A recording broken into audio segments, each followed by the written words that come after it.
Good afternoon. This is Dean Perkins. I'm the ADA coordinator for the Department of Transportation. Have been in this position for about 25.5 years. So anyway, this afternoon, I've been invited to share some information about the ADA, how it applies to our public rights of way. And as you can see, we're going to talk about roads and bridges and construction and design. And we're talking primarily about pedestrian facilities along our state highway system. So anyway, we're going to talk about the ADA, the Americans with Disabilities Act, how it applies to our roads and bridge projects. It's going to show you some features of accessibility as described in our ADA standards, and the Florida DOT design standards, soon to become the standard plans. And we've got some new concepts we'll discuss that are discussed in the public right-of-way accessibility guidelines that everyone knows as PROWAG. And then, being a very visual person, I've got photographs. I used to call them the good, the bad, the ugly. Now they're mostly good and bad. And then we've got some new issues that are sort of our things we're wanting to pay attention to and try to make sure we do the best we can. So here we go. So everybody knows that ADA is a civil rights law, right? It's based on the original 1964 Civil Rights Act, which gave protection to people from disabilities, or not from disabilities, from race, color, and national origin back in the early 60s. The first federal law to start providing access to people with disabilities was the Architectural Barriers Act in 1968, which required access to federally financed building facilities and sites. In 1973, the Rehab Act was issued. Section 504 of the Rehab Act required us to start providing access to people with disabilities in federal programs. What that means is if you have received federal funds of any sort, federal financial assistance, you are a federal program. So even though we may be a state or local government agency, if we receive federal funds of any sort, we are a federal program, which means we had to start providing access back in the early 70s. And we actually did. Some people might think we maybe not did it, but when did we start seeing curb ramps on the roadside? Probably the early to mid 70s. So that's basically in response to the Rehab Act. Then along comes the ADA in 1990, which basically expands the 504 coverage to basically just about everybody. State and local governments, private businesses, under the different titles, and we'll talk about what the different titles are in a little bit. Signed into law in July of 1990.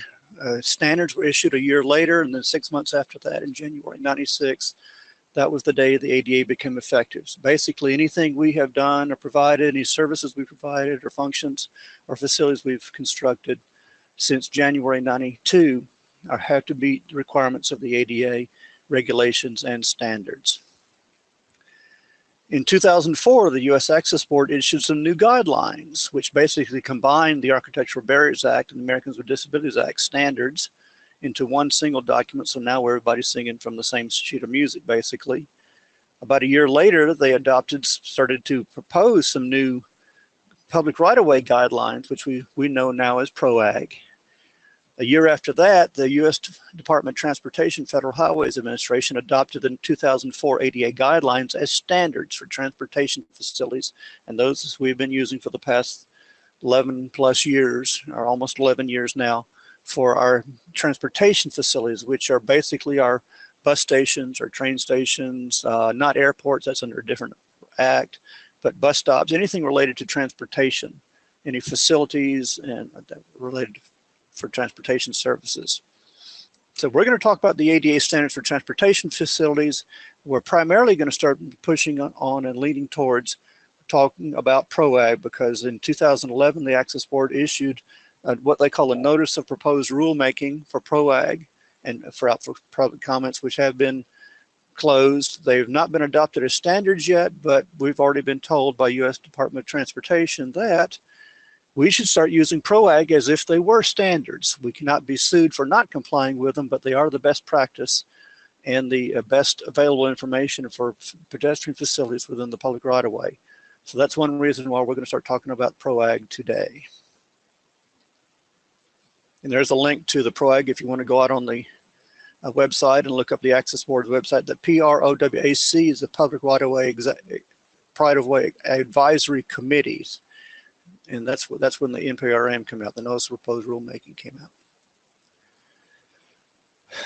Bridge facilities do have to comply with the ADA. If there's a pedestrian facility on the bridge, we must make sure that we comply to the best of our ability for especially new bridges and then also for any replaced or reconstructed bridges if there's a sidewalk on the bridge facility. I show this to a lot of my bridge engineers and they don't like to see the wheelchair using a bridge, but sorry, it happens. Someone's trying to get across. So basically ADA became effective in January 92. There are 5 titles of the ADA. We're primarily interested in Title II, which deals with public services provided by state and local governments. Title I is employment issues. If you're a HR director, personnel office knows all about Title I. They're the ones that deal with hiring and firing of employees and promoting and training and stuff like that. Title III is the private businesses, the shopping centers and the restaurants and the movie theaters and stuff like that. They have to provide access to people, to their customers under Title III. Title IV is the telecommunications, which is anything electronic communication media, so telephones, internet services, email, stuff like that. There has to be a way to make sure that people who may have either visual or hearing and or mobility disabilities can get access to the information we provide on our websites and through our email services. Title V is miscellaneous, all the little leftover stuff, the clauses they couldn't fit neatly in the first 4 titles. But we're going to focus primarily on Title II and Title IIA specifically. We'll touch on Title IIB for a few slides. Mostly we're going to talk about Title IIA, the services that we provide at a state or local government agency. Under the ADA, all of our public services must be accessible. Public sidewalks have been determined to be a public service. There's no law in the country right now that says we have to build a sidewalk. There's a lot of recommendations where we should build sidewalks, you know, near public services and schools and places like that, commercial areas. But there's no law saying we have to build a sidewalk. But what the laws do say is that if we do choose to build a sidewalk, we must make sure it's accessible under the ADA criteria. Curb ramps, of course, are part of the pedestrian way, and so they have to be accessible, and then anything else that may be adjacent to or overhanging over the sidewalk must meet the criteria of the ADA. So people are actually accessible to and usable by just about anybody. There's a lot of criteria in the ADA standards and regulations that we have to comply with, but we're only going to talk about a few of them, basically, that we would encounter along the roadside. We don't have a lot of bathrooms and water fountains and telephones on the roadside, so we probably won't talk about those. But we will talk about sidewalks and surfaces and curb ramps and stuff like that. The question is, what is the criteria for truncated domes? The way the standards are written is the full width of the curb ramp of the sidewalk, the transition to the roadway. There is a sort of a constructability tolerance that is allowed, that maybe up to 1 inch or 1.5 inches or so on either side of the sidewalk where the concrete, you know, you address the concrete, you got a radius either up or down, whether there's a curb or the edge of sidewalk. We are allowed a little bit of tolerance there for the, you know, relaxation of the full width. But we don't want to leave, you know, 2 or 3 or 4 inches of gap on either side. Consider this. Think about someone who's blind, has low vision. They're shorelining an edge of the sidewalk, that edge of the walking surface. They're not walking down the middle. They're shorelining the edges. So we want to be careful about leaving gaps on the side, which they may possibly miss. You know, if we leave maybe 3 or 4 inches of width, someone could step into that little patch of area where the detectable warning should be. And if they don't get the warning, they may inadvertently walk right out into the roadway. So anyway, the first one of the things we're going to talk about, we're going to talk about the accessible route requirements as described in the ADA standards. We've also got PROWAG criteria, and they're changing the term. They're going to call what we would think of as an accessible route to pedestrian access route, and they're changing the term because some of the criteria are a little bit different, whether you're in a building or on a site or whether you're out in the right-of-way along a roadside. And we'll talk about where the similarities are and where the differences are. The first major difference between the ADA standards and the PROWAG is that the ADA standards, the accessible route criteria, is a minimum 36-inch continuous unobstructed path, which you may, if you've got a momentary reduction like a post or a column or a doorway or something like that, that's no longer than 24 inches deep, you can go down to 32 inches. It's a little diagram on the right. Now, in the public right-of-way guidelines, they want us to maintain at least 48 inches clear width, even at the momentary restrictions. So if you've got a retaining wall, or you've got a bench or a piece of furniture or something like that, or a tree or something, or a light pole, not a utility pole, but like a traffic signal pole or signpost that encroaches into the sidewalk, we still want to maintain the 48-inch clear width. The Utilities Accommodation Manual still uses the original ADA standard criteria of 36 and 32, but when PROWAG becomes adopted as a standard, which has not happened yet, the UAM will have to go to the 48 inches as well, but right now they're still sticking with the original ADA standard criteria of 36 and 32. As you probably already know, we, Florida Department of Transportation, has already adopted the 48 inches in our design standards, soon to be the standard plans, and in our plans preparation manual, which is soon to be the Florida Design Manual. So anyway, we're going to be starting to look at 48 inches, at least for most of the DOT facilities around the state. And as I understand it, as of about 3-4 weeks ago, the Florida Green Book has adopted the PROWAG by reference, which would also require 48-inch absolute minimum clear width. Again, these are minimum widths in the ADA standards. There we have other minimums and standard widths in our own design standards, which is 5 feet, for a sidewalk separate from the roadway, or a 6 foot with a sidewalk back of curb. So we always want to try to go with the more stringent of the criteria. The ADA criteria we would hopefully only use if you've got a constrained area or an area where you might have limited right-of-way or other physical constraints. Just a little bit of a clarification. Most of the standard language that we're familiar with in the ADA standards is described in black text in the presentation. Anything that we might change due to PROWAG, I've tried to put in red, the dark red text. So if you see something black, it's basically the same as in PROWAG as in the standards, the ADA standards, but if it's in a different color, it's a PROWAG, where they've departed from the standard criteria. So the next criteria, we're seeing the 60 by 60 passing space.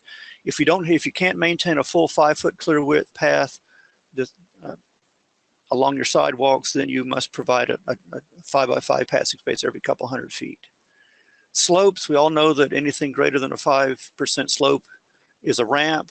We've got triggers handrails and landings and stuff like that, and that we're never supposed to go greater than 5%. But look, there's an asterisk after that. There may be exceptions in PROWAG, and we'll discuss what those are.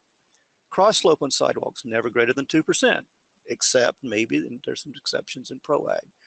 One thing we've been trying to talk to our designers about is to design tolerances design the variation. And so like for the cross slope, we don't want to design to 2%. We'd like to design to 1.5%. That way, when it's actually constructed in the field, any surface variations or irregularities may well still be within the 2%. That's the plan anyway. Surfaces, identical, PROWAG and ADA, we all know about these. Firm, stable, slip resistant, even if it's wet. Changes in level, be careful about these cracks in the sidewalks and sidewalk joints and the separations, junctions between the asphalt and the concrete along the roadway edge at the bottom of a curb ramp. Anything greater than a 1/4 inch vertical change violates the ADA. Anything between 1/4 and 1/2, you have to have 1 or 2 slope. Anything greater than 1/2 inch is now a small ramp, 1 or 2 slope. And especially grates. Anything that's a hole in the ground is potentially a problem for someone using a wheelchair or someone who's blind using a cane. So make sure we don't have any gaps, especially no drainage structures within our crossing dimensions or near curb ramps.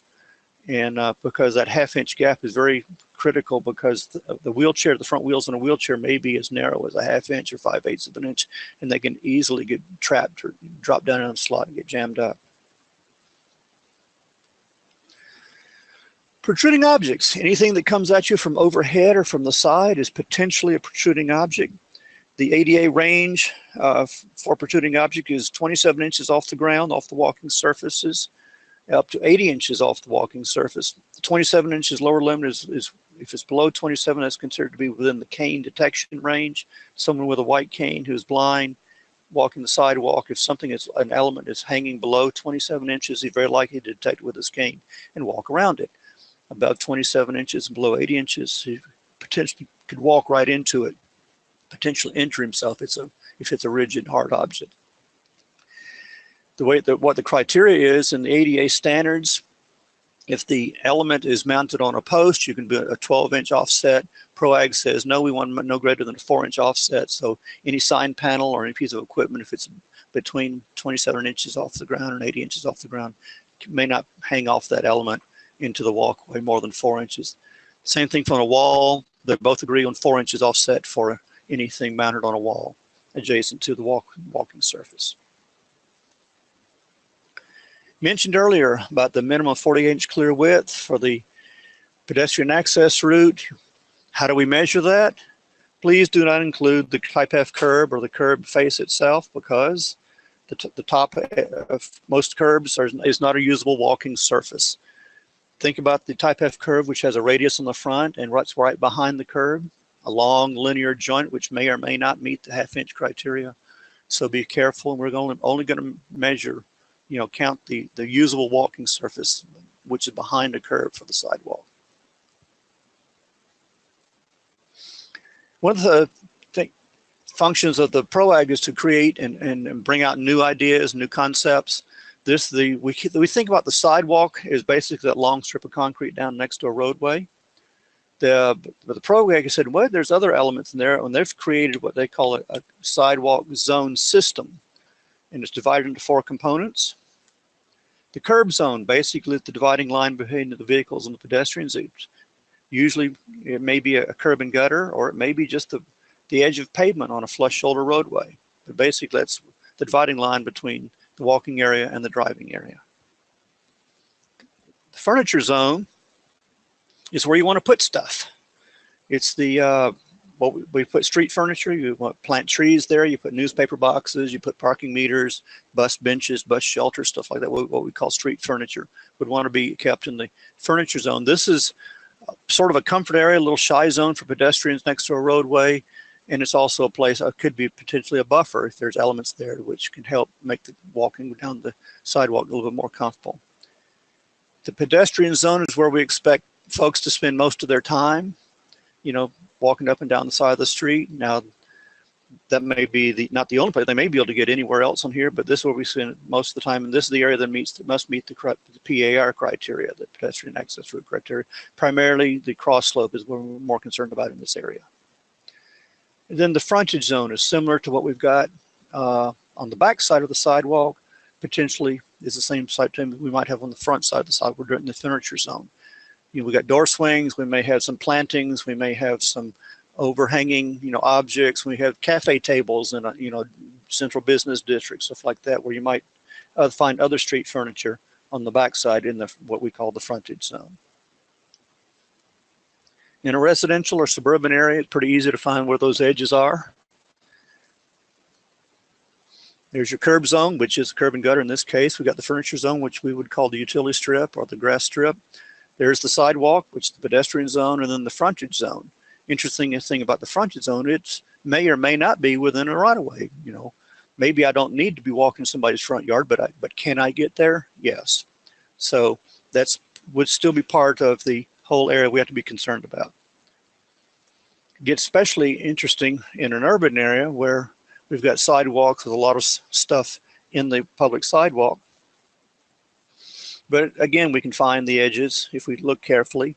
Curb zone, luckily in this case, we've got all the trees and the newspaper boxes and the parking meters are all in the furniture zone, which is nice. The pedestrian zone looks to be nice and clean and clear.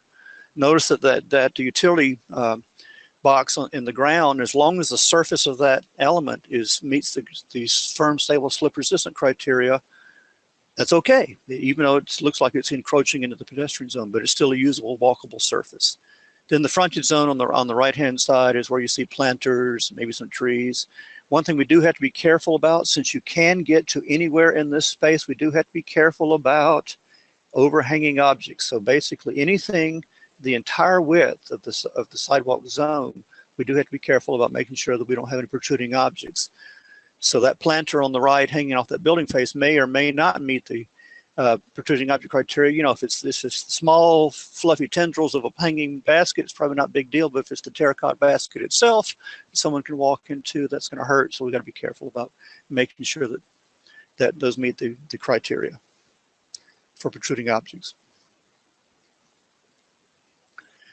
couple of illustrations of a good good furniture zone. Notice the upper right, nice clear path down. It's easy to use. Got benches on the street front side. Regular paths and situations zone, but the pedestrian zone down the middle is nice and clean. Bottom left, think about someone who's using a wheelchair going down the sidewalk. They're gonna have to bend and turn around elements, you know, past the light pole, past the planter.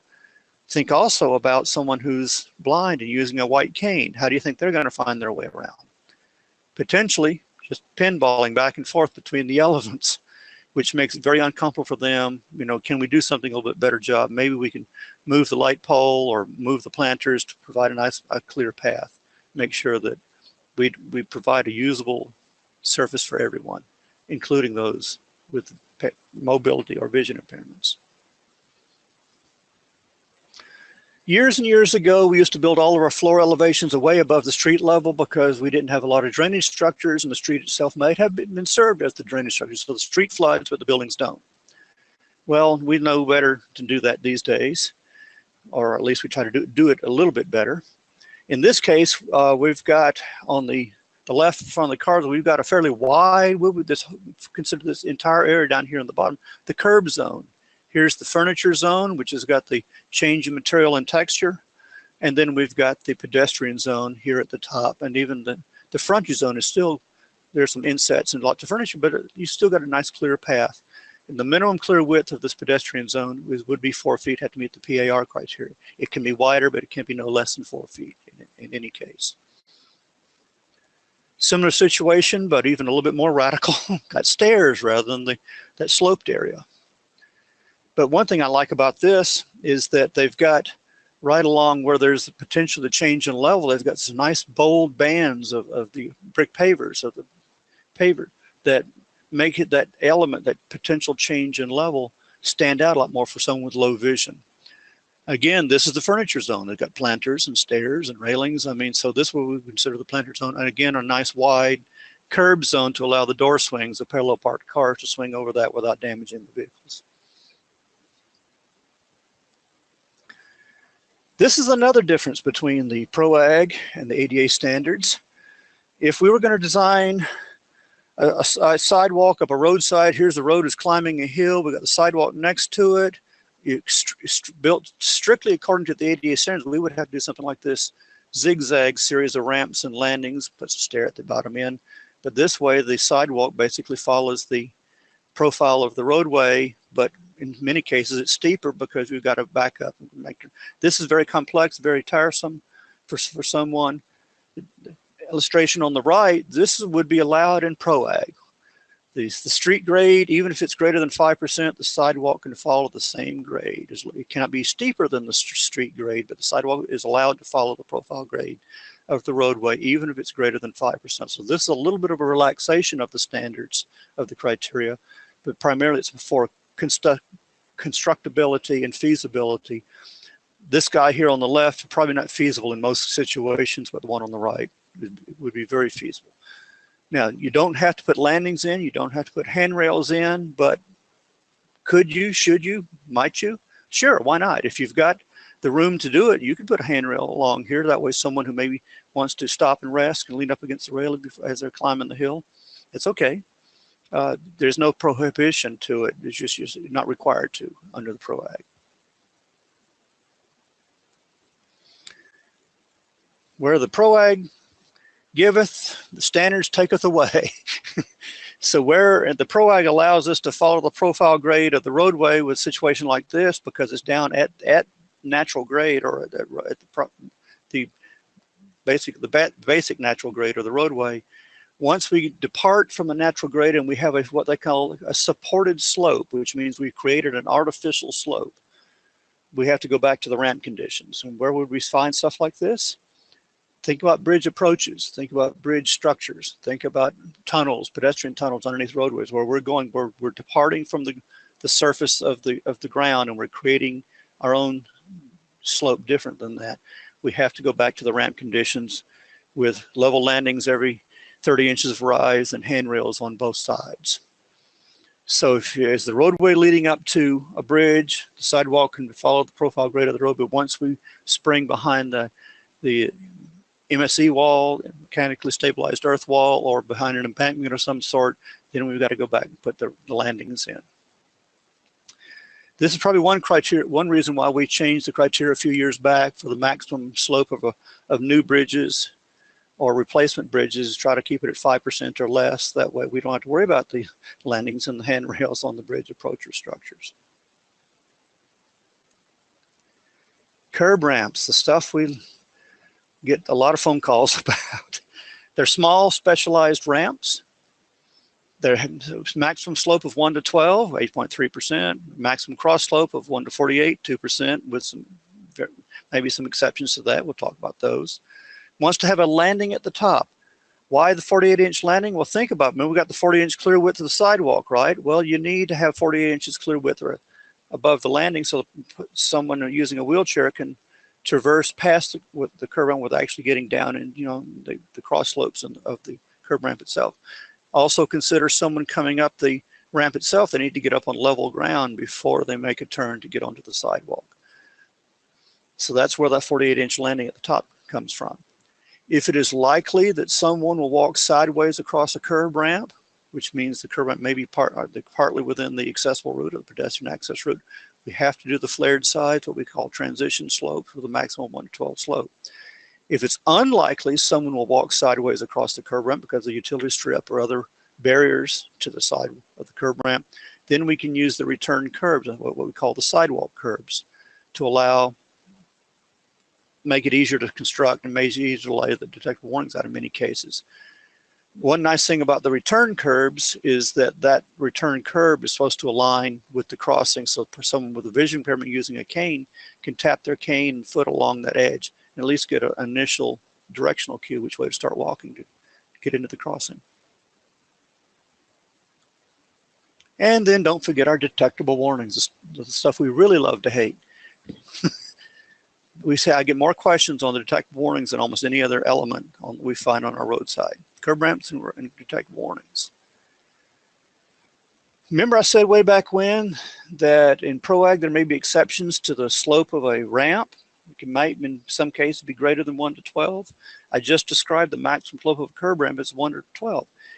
There is an exception to that. If you're chasing the grade, which means the roadway grade is already on a slope itself, and then you've got to put in curb ramps to get people down at the intersection at the crossing. So here's the street grade, sidewalk grade following along. Here's your 6-inch high curb. At the bottom, you've got to meet the intersecting roadway, and then you've got to get up to the sidewalk level, the back of curb, right? Well, the way the ADA standards and PROWAG are setting that you make this as shallow a slope as possible, but you don't have to make it longer than 15 feet. I think that's another constructability because there might be something up here that might interrupt making a longer curb ramp, maybe a utility, a manhole, or driveway intersection or something like that, we'd have some problems making that, extending that curb ramp. And also it's probably not reasonable to make a curb ramp 25 or 30 or 40 feet long. If you want to, you certainly may, but you don't have to go longer than 15 feet for the curb ramps. Speaking of curb ramps, the curb ramp goes down to the street level and to the gutter line at 8.3% slope down, the maximum 1 to 12, right? The cross slope of the roadway could be up to 5%. I think we're trying to shallow it out some more now, but the cross slope of the roadway in the outside lane and the gutter could be up to 5%. This is permissible in the ADA standards. They don't want you to have more than a 13.3% counter slope. But basically just add these two numbers together. And that'll give you your counter slope. Then that is the absolute maximum. The recommendation is that if the counter slope at the junction of the bottom of the curb ramp and the roadway is greater than 11.3%, which means they'd like us to consider putting a foot level landing back in the bottom, basically to smooth out that transition so we don't have problems with, tripping up somebody while using a walker or as we heard last week, someone using a wheelchair running across the street hit the bottom of the curb ramp. The chair stops, the person keeps going. Then their knees down on the pavement, which is not a lot of fun. So this is something to consider, which we got a few years ago. This is permissible, but this is desired and recommended. Now the customer, right? This is not a lady walking her dog. This is a service dog helping a blind person navigate the world. So this is another one that the ADA is designed to help get around. More on curb ramps. Just talked about the lady with the dog. People with vision impairments who are blind have low vision. They like curbs. It's a nice clean edge between the elevated sidewalk and the street. They can find that edge with their feet or with their cane, and they can help align themselves hopefully with the crossing. But it tells them a nice clean edge where they can stop and listen to traffic. That's their primary cue when it's safe to cross, is to listen to what traffic is doing. They're listening for parallel traffic, so they know that it's okay to walk forward. But that curb is a bit of a problem for the wheelchair user, right? He may be able to fly down the curb ramp, but he's not getting up on the other side in most cases, unless it's really, really has a lot of upper body strength, which a lot of people with wheelchair users do not have. So we put in a curb ramp to help the wheelchair user, so he can get down into the street and then back out on the other side. But what have we done? We've removed that nice clean edge for the person with a vision impairment, the blind guy. So now he can, without some other cue, he might inadvertently walk out on the roadway because he doesn't have that elevated curb, which he can detect very easily with his cane. That's where the detectable warnings come in. They're the replacement cue for the curb. Anywhere that the street and the sidewalk meet together at the same level, we're required to have detectable warnings to help put that cue back, so the person with the white cane knows where to stop and listen to traffic before he steps out into the roadway. Curb ramps, everybody loves to build the type A, what we call the CRA curb ramp, used to be called the CR1. This is the perpendicular curb ramp. It's the easiest to construct. It's the easiest to put the domes on. You can even line the domes up with the crossing. Everybody's happy. But we can't build these things around because we might not have enough room or the right configuration at an intersection or crossing to do it. We're probably seeing more and more curb ramps like this linear curb ramp, where we've filled the right-of-way with stuff. Maybe the old right-of-way had plenty of extra space on the outside, but now got extra lanes, we got parking, we got turn lanes, we got bicycle lanes, we have sidewalks. So we're filling up our right-of-way, and in some cases, the right-of-way line may be the back edge of the sidewalk, so you're not going to put in a CRA. So we put in one of these linear ramps. Nice. There's two ways to do this. If the toe of the curb ramp is greater than 5 feet back at the back of curb on the longest edge, we have to put the detectable warnings down on that lower land, on that little triangular patch at the bottom. Because remember the detectable warnings help the person with a vision identify the street edge. This is where he stops and listens to traffic. A bit of a compromise for that is if the toe of the curb ramp was within 5 feet, or less of the back of curb on the long edge, which means this edge right here is 5 feet or less, we can go straight across the sidewalk curb ramp with the detectable warnings. And in this case, the detectable warnings will be mounted on the slope of the curb ramp itself. And the nice thing about that, now see the domes are nicely lined up. Or we have what we call the CRC, the old CR3, where we really constrain right away, like at a mid-block crossing or a crossing that's separated from the tangent point of the roadway potentially, where we basically ramp the sidewalk down to a landing, and then ramp it back up. The people using mobility aids will do all the maneuvering down here in the bottom edge. Again, the truncated domes, detectable warnings, want to be right there at the roadway edge at the throat of the curb ramp. Blended transitions. These guys here on the right, anywhere that the street and the sidewalk again are the same level, they intersect at the same level, the detectable warning must go all the way around the corner. We must not leave any gaps. So these are what we want to see. Not sure what they were thinking here with these three little patches on the left, because that's a curb, not a curb ramp. So I got a couple of issues that we need to work on there. And this lower left diagram, this is a blended transition, which is flush from there all the way around to here. But look, They just did the detectable warnings in the middle, and I don't know what they were thinking, except maybe, well, we need to walk the guy right out into the middle of the intersection. So anyway, we don't do any of the ones on the left. We make sure we do the ones on the right. We'll talk about this more a little bit later as well.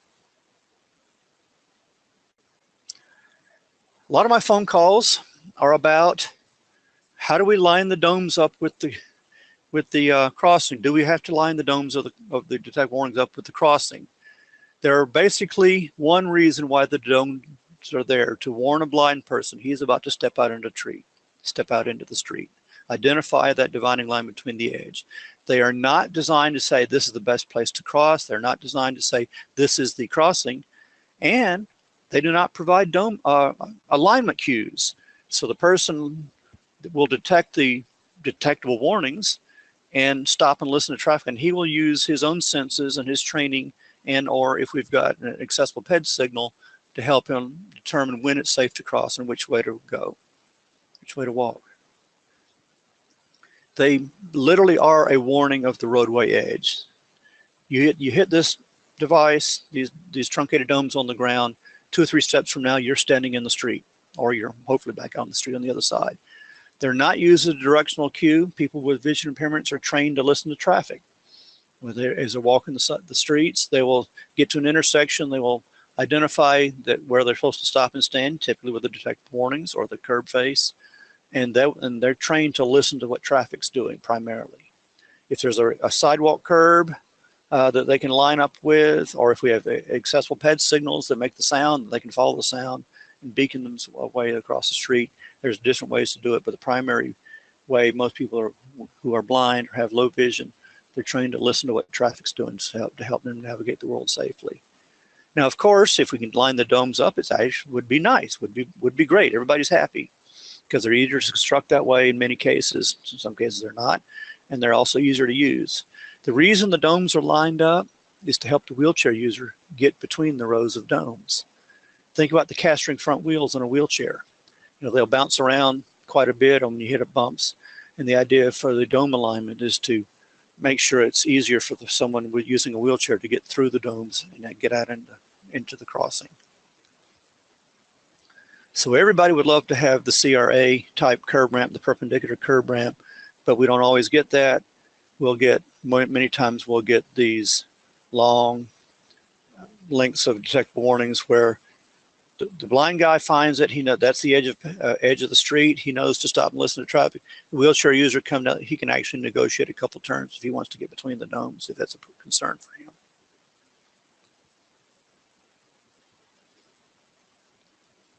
PED controls, push buttons. Most of the information we have on push buttons is spelled out in the manual and uniform traffic control devices. There's a lot of criteria in there about how they're placed, where they're placed. We also got information in the Florida TOT Design Standard 17784, talks about how we would like to see them placed and arranged. We're in the process of potentially modifying some of the standards with the issuance of the standard plans. So maybe there may be some changes come up, but MUTCD also has a lot of information on it. The DOT design standard for the height of the button above the walking surface is 42 inches above the grade. We're supposed to be no more than a 10-inch maximum offset, a reach over an obstruction of the back edge of the sidewalk. There could be a curb, there could be a railing, there could be a guardrail of some sort sometimes on the back side in front of the button. But we want to make sure that someone sitting in a wheelchair can reach out and actually use the button. And of course, the design of the current practice for the PED detectors, the buttons, is a 2-inch raised button, so you can operate it potentially with a closed fist. And then there wants to be a maneuvering space, within the reach range of the button, not necessarily centered on the button, but at least you can reach the button sitting in a maneuvering space. So centered, it would be nice, but it's not exactly required. These diagrams are straight out of the manual and uniform traffic control devices that show button placements. One thing that's critical about the devices is to be clear which button controls which crossing, which is not a big deal if it's just a standard push button. It becomes a real big deal if you're going to have accessible PED signals. We'll talk about those next. But the idea here is that the buttons would really love to be pretty far apart and in line with the crossings, so it's clear which button controls which crossing. But if you can't get them very far apart, they don't want to be more than 10 or 12 feet apart. I mean, if they're within 10 or 12 feet of each other, then they must speak to you. They must talk to you, not just click or chirp or beep. We'll talk about those more when we get to the accessible signals, like right now. Accessible PED signals are there to provide information to people who are blind or have low vision. They're designed to give non-visual information about the crossing information. So whether when you get the walk signal, when you've got the flashing phase, when you've got the stop, don't cross yet because you've got the orange hand. So they add some tactile features or audible tones or vibrating surfaces, or as I've mentioned before, if it's within 10 or 12 feet of the buttons with each other, they must talk to you. Lots of different devices are out there in the world. The one on the far left is the only one currently on the approved products list. Florida DOT's approved product list. I think that's the Polaris model. The others are also available, and we're trying to get some more competition among the devices. We'll see how that goes. If you look at the different types of devices, they all have common items. They all have speakers because they have to make a sound. So they have to click or chirp or beep or talk to you. But they also have microphones in them because the sound they make varies with the ambient traffic sound. So if it's, you know, rush hour, 5 o'clock in the afternoon, these things are going to be pretty loud. Much traffic, they'll be very quiet, so we're not keeping the neighbors awake all night long. They will also have a tactile arrow, and it's critical, this tactile arrow, the placement of it, because the arrow points into the crossing. This is another initial directional cue for someone who is blind or has low vision. They can feel the arrow, feel the way it's pointed, line themselves up, and get out into the crossing following the arrow, which is one critical thing, and make sure that the buttons are lined up and done. That's one reason we're going to stop seeing, you know, 2 buttons on the same post a lot of times. We're going to see them more closely aligned with the crossing. It's like we saw in the MUTCD diagrams. If you look at the second one from the left, the blue and gold box, that is a very nice map of the crossing. If you think about it, it's not braille, but it's a tactile map of the crossing. You're standing here on this, where this arrow is. There's a horizontal line showing the near side curb. There's 4 lanes with traffic coming from the left. There's 3 additional lanes with traffic coming to the right. And then you have the far side curb. So this gives tactile information to someone who's blind about the crossing that you and I can see. It's not required by the standards or the regulations anywhere, but this is a good saleable item for this company to try to maybe make their device a little bit more marketable. Let's see if these work. So this is what the different types of sounds these guys make. Let me know if you can hear them. Nope. You cannot hear them. The device on the left that I'm just pointing to is basically clicking.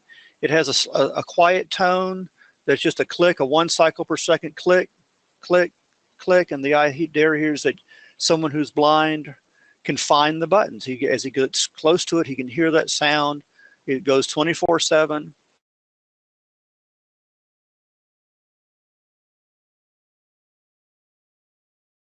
Second one is a chirp, more of a chirp sound that has, again, the one chirp per second for the locator tone, and then I think it's a 6 to 8 cycles per second for the crossing signal. The last 2 start with the clicks or the chirps, and since these are in actuality closer together than 10 feet, they will talk to you to say, Lincoln Avenue, the walk line is on for Lincoln Avenue. And so, I'm sorry you can't hear these guys, but we'll fix it. So anyway, we've got lots of different devices, lots of different technologies that are available out there, and hopefully we'll see more of these in the near future. PROWAG is going to require these.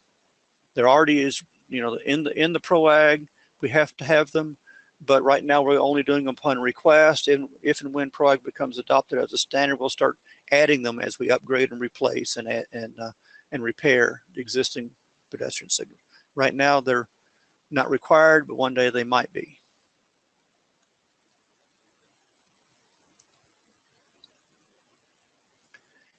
There's a diagram of a good location of accessible signals. Look, they're on two separate posts. They're far apart. It's clear which button controls which crossing. The buttons, the tactile arrow is on the side face, aligning with the crossing, which is nice. And then we have an old school version. Not so usable, not so accessible. In fact, it's probably hardly ever used because they're way out of reach behind that guardrail. Hopefully we don't see too many of these anymore. Pedestrian crossings, realizing that the running slope of a crossing is the cross slope of the roadway, and the cross slope of the crossing is the running slope of the roadway. The way the PROWAG is written, that if you've got a stop or yield crossing, which means basically you're crossing the side street that has a stop or yield sign, you've got to make sure that your crossing, hopefully, has a 2% maximum cross slope of the cross, which means a 2% running slope of the roadway. Now, this is not going to be for a simple resurfacing, but this will be for a major reconstruction of an intersection or a new roadway, of course. If you have a non-stop yield controlled crossing, which means there's a traffic signal or no control at all, like the main line, you're crossing the main line, then you're allowed to go up to a 5% cross slope in the crossing, which will be the 5% running slope of the roadway. The idea here is we don't want to have that abrupt grade change, you know, just in the crossing. So there's no surprises for drivers. Mid-block, don't do anything special. Mark it, sign it, light it, signal it, however you choose to do it. I don't have to do anything special for mid-block crossing. Just make sure that it's, you know, firm, stable, slip resistant, and well delineated. Another customer. I think this one's interesting. The person is using a powered chair, but he's also carrying crutches. If you can take a look, that guy is actually carrying crutches. So fairly, he's self-accommodating when he gets to the store or the shop. He's found a place where he can't take the chair, so he's managed to take his alternative mode of transportation with him. I don't know if anybody has recognized this intersection. This is the intersection of Capitol Circle East, Southeast, and Tallahassee and Appalachia Parkway. Two 6-lane road, divided roadway with turn lanes on both sides, and intersecting with a 4-lane road, major highway with turn lanes on both sides. So we go everywhere. So don't say, well, I've never seen someone there. Someone will come. So we must build it correctly. Thank you very much. Pedestrian crossing treatment. There's lots of different types of crossing treatments that we do. Enhanced signs, which is what that one in the foreground is. We haven't seen a lot of in-pavement flashers around. I'm not sure the effectiveness of, but that was something we've been trying around the country. But of course, the detectable warnings is one of the required elements to help warn the pedestrian he's walking into the street, so he knows when it's safe to listen to traffic. We're starting to see more and more of these. Actually, we have seen some of these, but from what I understand, these RRFBs have basically been suspended by FHWA. Apparently, there were some proprietary product conflicts, so we're not going to be using any more of these for a while until we can get the go-ahead again. But these are nice. This is what would be considered an enhanced sign, where basically nothing happens if someone pushes the little red button, and then you got flashing lights that say, watch out, driver, someone's trying to cross the street, try not to run them down. It's not a traffic control signal. It's not designed to stop traffic. It's just to alert the drivers that something's about to happen. A little bit more reinforcing is the pedestrian hybrid beacon. We used to call them the Hawk. It's basically, again, it's a beacon, but this one is actually designed to stop traffic. It's pedestrian activated. Someone pushes the button, they get a flashing yellow light to alert drivers that something's about to happen. And then the yellow light goes solid just in advance of changing to red, which means stop. And then the pedestrian gets a walk signal, which means supposedly it's safe for him to cross. And then after a clearance time, we'll get the wigwag red, and then the flashing hand for the pedestrians. And then after that, it'll go dark again. We're seeing more and more of these around the state. They're quite expensive, but they may be very useful in certain situations. A little bit of a summary slide. Basically, make sure your curb ramp's inside the markings. If there are markings, watch your transition slopes, watch your running slopes, your cross slopes, look for the level change, especially down at the bottom at the gutter line. And if you have ped controls, make sure they're within the reach range of a maneuvering space at the top of the curb ramp. We don't typically design a lot of bus stops on the state highway system, but bus stops happen. Sometimes we do design them, sometimes they happen, but are put there by others. The biggest criteria for bus stops is to make sure that they're accessible. They must be on the pedestrian access route. They must have an accessible approach to the bus stop from the pedestrian access route, whether it's a sidewalk, hopefully it's a sidewalk, whether it's a shoulder of a road, which it can be in many cases, in some cases for rural situations. One thing we must consider, especially for the transit agencies, and someone's working with the transit agencies, must consider the potential construction of a boarding and lighting area if you're siting a new bus stop. Make sure there's room to put that 5A boarding pad. Try not to design it on the steep front slope or a swale or something like that, or a place where you don't have room to put the boarding pad. And what we mean by that is this is a 5A firm, stable, slip-resistant surface, which is designed to allow a bus lift, the kneeling bus, to deploy the lift on the front half, and the person can roll off the lift, and it's got room to get off the lift before the lift folds back up or retracts. Again, it must connect to the street or the sidewalk, the pedestrian access route. It must be 5 feet along minimum along the curb line, and then a minimum of 8 feet deep perpendicular to the curb line.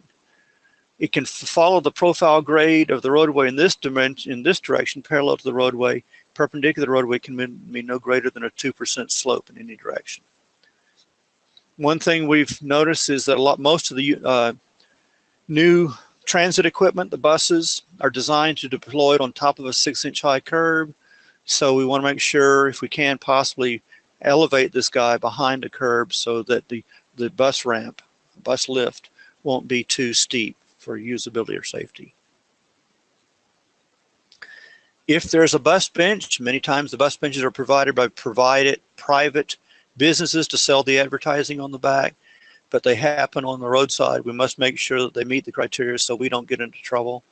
There's criteria for the benches, but the biggest thing for us is make sure there's space at one end of the bench or another to allow a wheelchair user to sit near a bench, next to someone who's traveling on the bus with them. A companion sitting on the bench wants to be able to sit shoulder to shoulder seating for someone using a wheelchair. So that 30 by 48 inch pad or area wants to be a firm, stable, slip-resistant surface. If there's a shelter, make sure it's on the PAR. Don't let it block the PAR, of course, and make sure you got plenty of room to get into it. The boarding and the ladder area can be either adjacent to the bus shelter. It actually can deploy inside the shelter, because someone sitting inside the shelter can roll right onto a ramp if it's deployed right here in front. We do have to make sure there's a good maneuvering space, wheelchair space inside the shelter, so they can sit in and out of the sun and the rain like everybody else. I mentioned it earlier, making sure that we have elevate that boarding and the lighting area. Most of the new buses are designed to deploy on top of a curve, that ramp. And actually is the ADA accessibility specifications for transportation vehicles. There's it is down, a nice long acronym. Actually has some specifications for how steep the ramp can be depending how high it is deployed above a 6-inch curb. So up to a 3-inch high curb, they can actually do a 1 to 4 slope. It's 3 to 6, 1 to 6, and greater than that. But anything greater than 9 inches above a curb, they have to go back to standard 1 to 12 slope. And what we're talking about here is even on a flush shoulder roadway, make sure you elevate that boarding and lighting area. Here's a couple of little, I hope the animations work okay. The old style buses that had the lift that came out of the back door, that deployed vertically to the ground, it didn't really matter where the pad was, because they can deploy right down to the ground or on top of the curb, or they can deploy all the way down to street level. No big deal. But most of the new equipment, we're seeing the smaller buses that with the ramp coming out the front door, it's easier to maintain, less costly to maintain.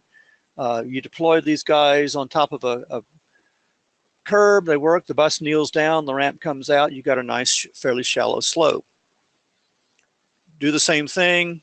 At grade level, the bus kneels, the ramp comes out.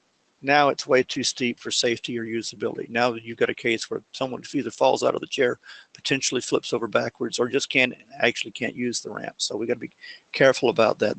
And what we're looking at is basically some short element like this, where you've got the sidewalk ramped up to the boarding and loading area that's elevated behind the curb. We do have some guidance, some plans of these in the Accessing Transit Handbook, and I think we're starting to add some in the design standards as well, how to do these. In this case, the pedestrian access route is the shoulder of the road. You'll notice there's no sidewalk approach in here. The only way to get to it is someone coming down the roadway at this short segment sidewalk, the ramp up, and then the boarding and loading area. Accessible parking spaces, Florida is different. Florida is special. We require a minimum 12-foot wide space with a minimum 5-foot wide access aisle. So in Florida, each one of those spaces is going to be at least 12 feet wide. Each one of those access aisles will be at least 5 feet wide. If there's a curb ramp, with the curb ramp must be outside the space, and the aisle may not drop down in the aisle. And because that entire area has to be no greater than 2% slope in any direction. Think about someone deploying a chair. You want that chair to be level, the ground to be level, so you don't have a problem deploying a wheelchair or someone coming out of the lift. Don't want them tipping over. What do you do if you can't fully comply? Do the best you can and document what you can. Maximum extent fee in the standards and regulations forever. Basically do the best we can. We can't do, we document. And when they say document the non-complying features, there better be something really good reason. You've got some terrain issues, you've got right-of-way constraints, you've got something big element that you cannot move, like a retaining wall or something like that, in order to provide the full ADA compliance. If we build it, we must maintain it. So make sure that we fix stuff like this, especially those tree root sidewalk slabs that are lifted by tree roots. Those are tripping hazards. We'll get more phone calls and letters from attorneys for someone trip and fall than ADA, but it's also an ADA issue. Tell your neighbors to keep the landscape materials trimmed up so they're not blocking the sidewalk. And we want to deal with some subsurface settlement as well too. There's a way to fix that. You can grind the high edges. You can build some flexible sidewalks. Some of these are made out of recycled tires, ground up tires and glued back together into jigsaw panels.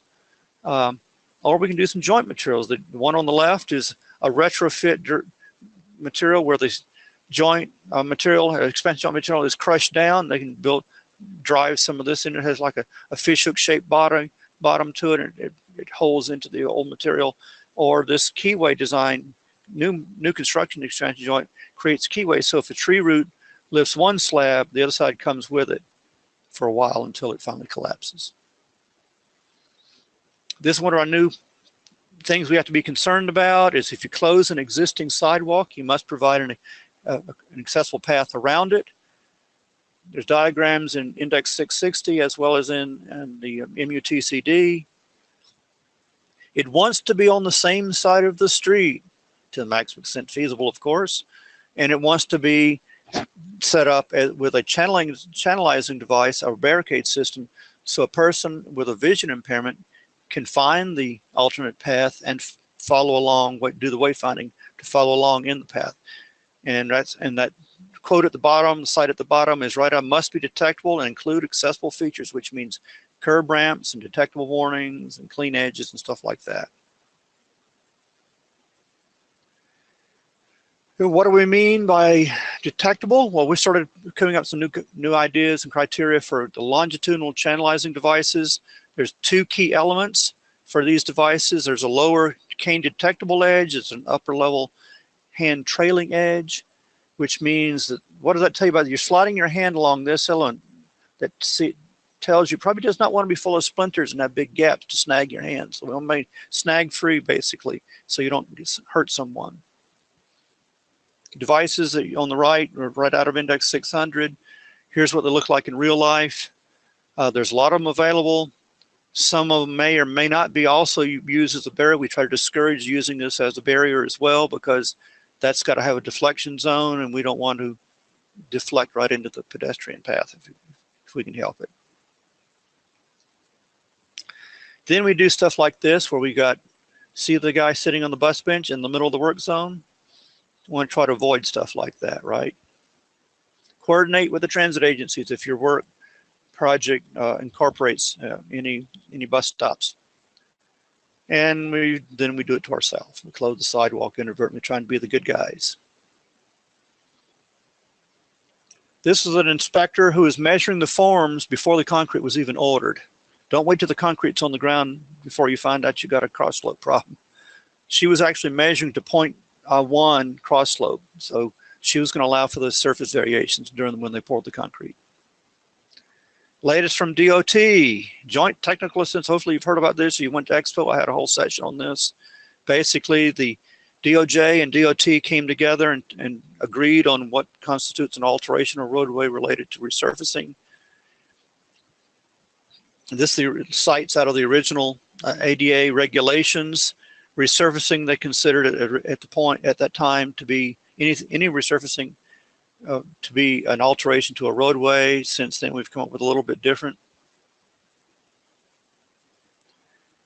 Curb ramps required if you're adding or replacing asphalt. That whole long sentence basically boils down to if you're adding or replacing asphalt with or without milling and resurfacing, you must include curb ramps because that's considered an alteration. They're not required if you're just coating the surface and not adding asphalt. Basically, you're improving friction, controlling splash and spray, or if you're patching potholes. So before the agreement that came out in 2013, 4 years ago now, U.S. Department of Justice said patching potholes was maintenance, everything else was an alteration. U.S. DOT tried to clarify non-structural resurfacing was an alteration. Was maintenance. Structural resurfacing was an alteration. That didn't help things at all because nobody could determine what the difference between structural and non-structural resurfacing was. But after the agreement, they actually came up with some defined operations. Everything above the line is considered to be maintenance. You don't have to do anything with curb ramps. Everything below the line is considered an alteration. And you do have to do upgrades, either install missing curb ramps or upgrade non-compliant curb ramps. One thing we do want to be careful of is making sure that we don't do anything above the line, in combination with others at or near the same time. Near the same time typically means within the same 12-month period. So don't try to get around the curb ramp by combining what you consider maintenance operations. The reason we say that is, according to the regulations, if you do a chip seal and you do a slurry seal, you've actually done a cape seal. So guess what? You thought you were doing maintenance, you ended up doing alteration. Start looking at curb ramps. Crosswalks. If you touch a crosswalk, that's considered an alteration to the pedestrian facility. May affect the usability of it. We got to make sure that we do the curb ramp upgrades. For example, if we're just resurfacing the east-west roadway, not incorporating the turnarounds around the corners, then we really only have to look at those 4 curb ramps that we've actually touched with the resurfacing project. Now, would it make sense while we're already in the neighborhood to go look at the other 4? Probably. Now, if the resurfacing project does incorporate those side ones, of course, we're going to have to look at all 8 of these guys.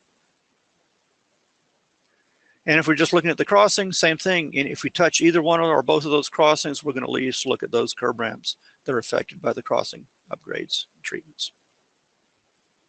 Nothing new, just clarification of what the original intent was way back in 1992. Now we get to the fun stuff, and then we can finish up here and open up some more questions if we're looking for. I'm sure there'll be a few at the end of this. Let's go. This is what we want. Nice, clean, comfortable, easy to use. Everybody wants to walk on a sidewalk like that, right? Nice and shade treated. The photograph in the bottom right, these are actually rubber panels, recycled tires. They interlock together sort of like jigsaw puzzles. Nice thing about these is these trees grow and the root ball expands. They can pull panels up and massage the grade underneath and put the panels back down. Maybe they won't get cracked up like concrete might do with the tree roots lifting and stuff. We don't want this. This is one of the worst case scenarios as far as I'm concerned, a wheelchair user riding in the road. When There are goat trails in the grass, so there is pedestrian traffic. Maybe we want to start considering a sidewalk in this area. And then there's something big, really big and bad happened underneath underground there, right? That wasn't a truck that rolled over the curb. There's a guy wire right there. So something collapsed. I'm guessing a utility of some sort of pipe, possibly. This is a fairly good one. And yes, I photoshopped in the detectable warnings. There was the old tactile surface, but I made it look prettier. Not sure what the intent was here. Apparently the sidewalk guy and the curb guy forgot to coordinate their work. This one sort of works. We got this is a splitter island for a roundabout that it occurs off the right. It used to be an old four-way stop, and they converted it to a roundabout. This is the splitter island with the crossing. Look where the crossing occurs. Guy's driveway. I guess it's okay, you know, as long as there's not a lot of traffic in and out of that driveway. My question is, you want to put detectable warnings over there? You probably need to, because it's now you're treating it as a pedestrian path. This is probably a very unusual situation, but I thought it was interesting, kind of neat to look at. Saw this in a smaller version earlier. Keep the growies trimmed up. That sidewalk is almost useless because the trees or bushes growing over it, closing it down. Case where we did a major resurfacing of the roadway and of the side street, and look, we rebuilt the curb ramps at a time when the tactile surface was still allowed. If we were doing it today, of course, we'd put the truncated domes down. Old crossing, I'm still kind of curious why we'd do something like this. The crossing goes right straight into the throat of the inlet as well as walked into the pole. It got fixed, I'm glad to say. You can actually see where they erased the old markings, so ground up the old markings, put the new ones down. Bicycle safe grade if you're riding this way. It's a nobody safe grade if you're going that way.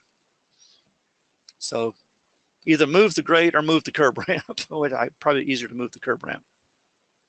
Or tack weld some expanded metal mesh on top of part of it. With that, of course, that no longer drains like it used to, probably. Old curb ramp, old CRA, 3 feet wide. We were doing it today, of course, it'd be 4 feet with a 4-foot landing at the top.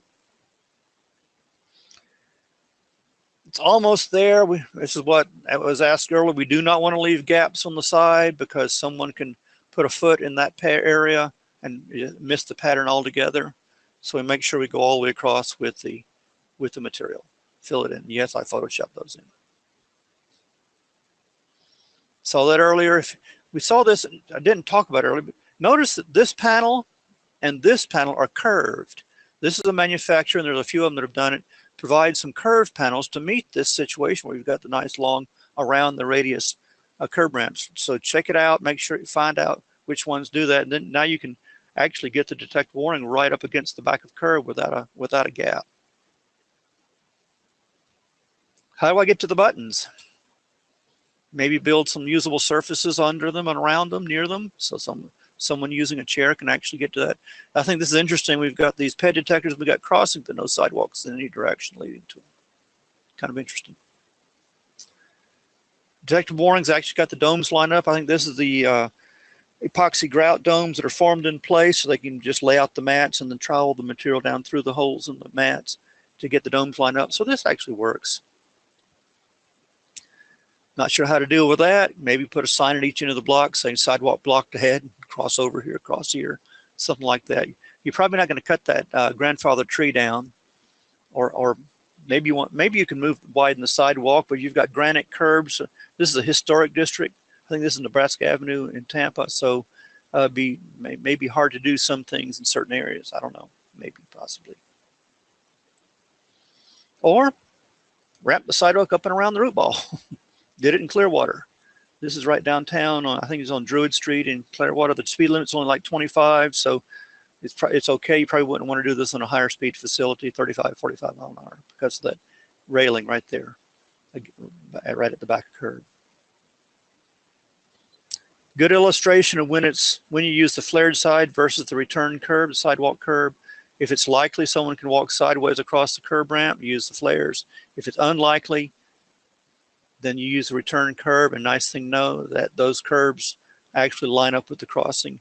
And yes, detectable warnings are also available in brick pavers if you want to use them. We have a couple or three on the APL. This is a big no-no. Imagine someone who's blind shorelining that edge of that sidewalk. Completely missed the pattern, walk right out on the road. Because that's a fairly shallow slope. It's almost a blended transition. It's not really a curb ramp. So quick and dirty, add some more material between the two patches there, or better yet, go all the way around the corner with the detectable warnings. Maybe a traffic engineer can explain this one to me, but it's one way to the left, but I want to go right. This sidewalk is still in motion. If you look closely, you can see that they've actually ground the high side a little bit here. They've ground the high side here, but there's still settlement occurring, or the tree roots lifting, bending, that stuff. This is a case probably going to come not too distant future, end up rebuilding that whole area. This looks pretty good. Might want to check the limb. Do we have 80 inches? If we don't, we need to do something. Either we trim the limb off, or trim away some concrete on the back side and add concrete on the front side to basically bend the sidewalk around that knuckle so you can get your 80 inches. Tiny little holes in the tree grates. Most of these guys are designed with breakaway sections, so as the tree grows, expands, they can actually knock out pieces, fracture lines underneath to allow the tree grate to grow with the tree itself. So this version of this earlier, we see a lot of these because we're filling up our right-of-way with stuff. This one happens sadly all too often, but it can be fixed fairly easily. Add some concrete. Wheelchair user can get around it. Blind guy can get around it. Blind person can get around it. Make sure it's a usable surface past that post. Driveway walk around. This is straight out of the standards, the index 310, where we take the sidewalk and basically bend it around behind the driveway turnout. Notice it's ponding water, so it's pretty close to 2% cross slope, just like we want to see. Things that will get us into trouble when if someone else puts something on our right of way, we can get into trouble with it. The biggest issue for us primarily is shelters and benches for transit facilities. This one it's a nice shelter, however, it's missing the boarding and loading area, and the only way to get there in a wheelchair is to ride in the travel lane of a 45-mile-an-hour posted divided roadway. 45-mile-an-hour divided roadway posted at 45 miles an hour. This happens quite a bit. Railroad owners, right-of-way owners don't want pedestrians on the right-of-way, so they say, okay, stop the sidewalk. We've just bent it out on the road. Everybody walks out on the road and then it stumbles across the tracks.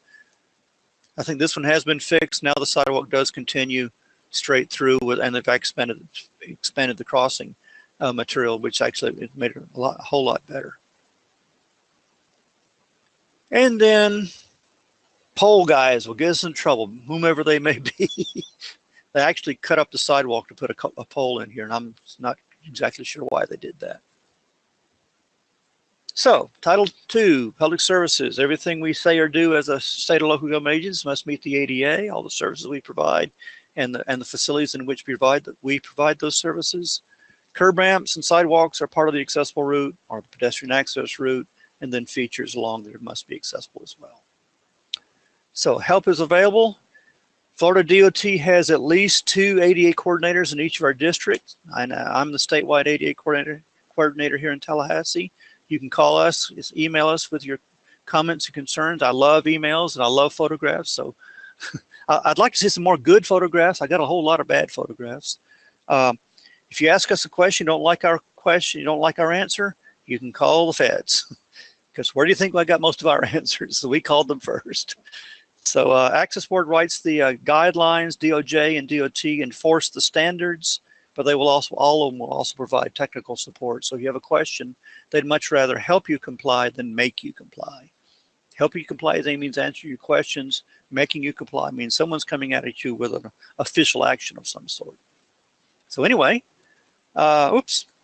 Lots of contact information, access board, Department of Justice, DOT, and of course we have links to everything on our Florida DOT's website as well. Call me, email me. I'm from Tallahassee. I'm here to help you. I actually kind of like this job. It's fun. And like I say, I've been around for more than 25 years doing it, so I've learned a little bit about it. Thank you very much. Any questions come across the chat box? No?